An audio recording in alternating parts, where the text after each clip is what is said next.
தமிழ்நாட்டில் இருக்க திரௌபதி அம்மன் கோவில்கள்ல அக்னி வசந்த திருவிழா 10ல இருந்து 20 நாட்கள் நடக்குது. அதுல மக்களுக்கு மகாபாரதத்தை நினைவூட்டுற மாதிரி பகல்ல மகாபாரத கதை சொல்றதும், இரவுல தமிழ்நாட்டோட கலைகள்ல ஒன்னான தெருக்கூத்து மூலமாவும் மக்களுக்கு மகாபாரதத்தை கொண்டு சேர்க்கிறாங்க. அந்த வகையில திருவிழாவோட கடைசி நாளான துரியோதனன் படுகளத்துக்கு தான் நாம இன்னைக்கு வந்திருக்கோம். பாண்டவர்கள்ல மூத்தவரான தருமர் கௌரவர்களோட சூதாடி தன்னோட நாட்டையே இழக்கிறது மட்டும் இல்லாம தன்னோட மனைவி திரௌபதியும் சூதாடி இழந்துடுறாரு. அப்போ திரௌபதி அந்த சபைக்கு வர வச்சு துரியோதனன் அவங்கள துகிலுரிச்சு அவமானம் பண்றாங்க.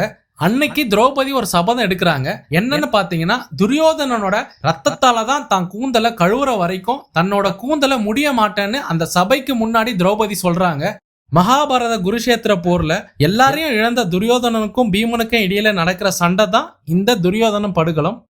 பீமனும் கதாயுதத்தால துரியோதன தொடையிலேயே தாக்க ரத்தம் பீறிட்டு வெளியே வந்து துரியோதனன் அந்த களத்திலேயே மாண்டு போறாரு. அப்போ திரௌபதி அங்க வந்து துரியோதனனோட ரத்தத்தை எடுத்து தன் கூந்தலை தடவி தன்னோட கூந்தலை முடியறாங்க. இதுதான் இந்த படுகளத்தோட கதைங்க.